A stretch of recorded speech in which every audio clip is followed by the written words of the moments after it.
I'm Angie. I'm a divorced mother of one, or I was, until my only child was killed getting out of a taxi. Adam was 24. He was at the time working in a pub. He was bright, he was funny, and he was very caring.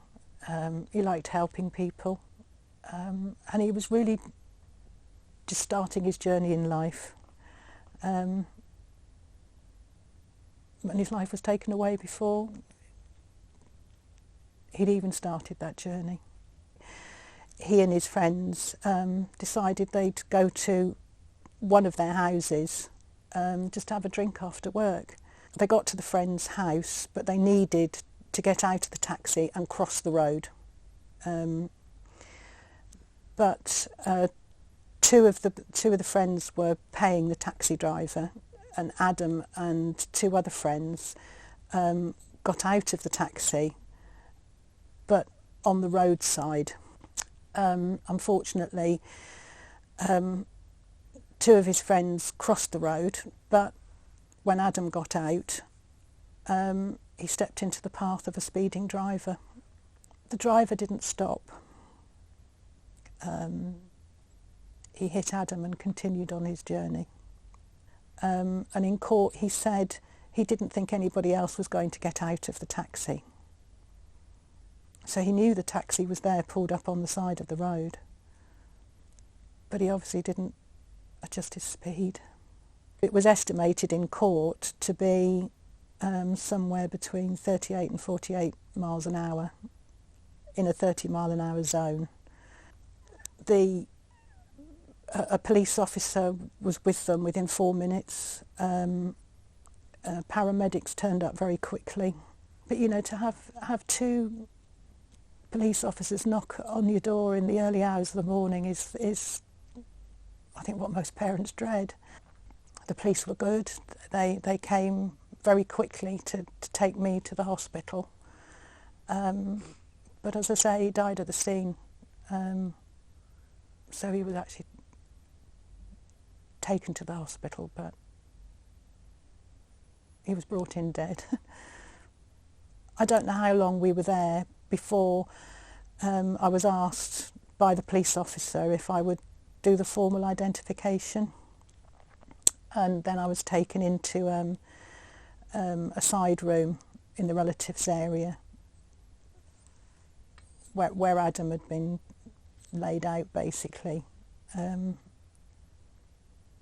he was undressed, and I suspect he'd been washed, and didn't look like my beautiful boy. They did leave me on my own with Adam, but I was told not to touch him. That was hard.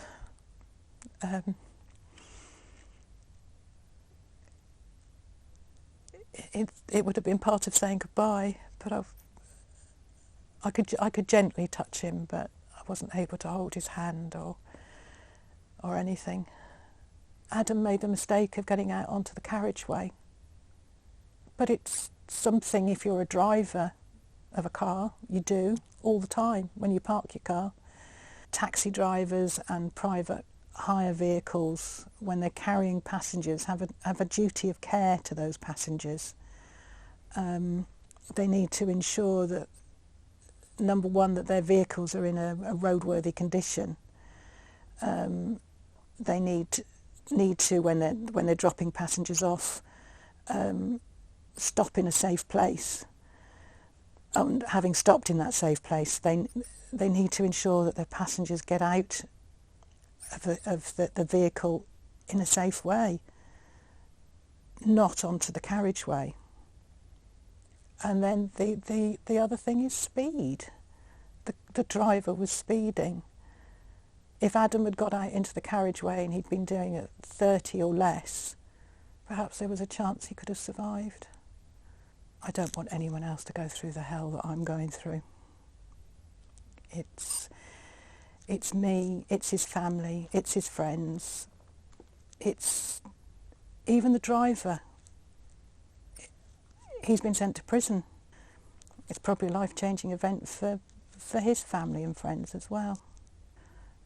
Even the taxi drivers, one of their passengers has been killed. I just want people to be aware of their speed when they're driving, and for everyone to take responsibility, whether you're the taxi driver or the passenger. I'd just say, oh, I love you, darling, and I miss you so much.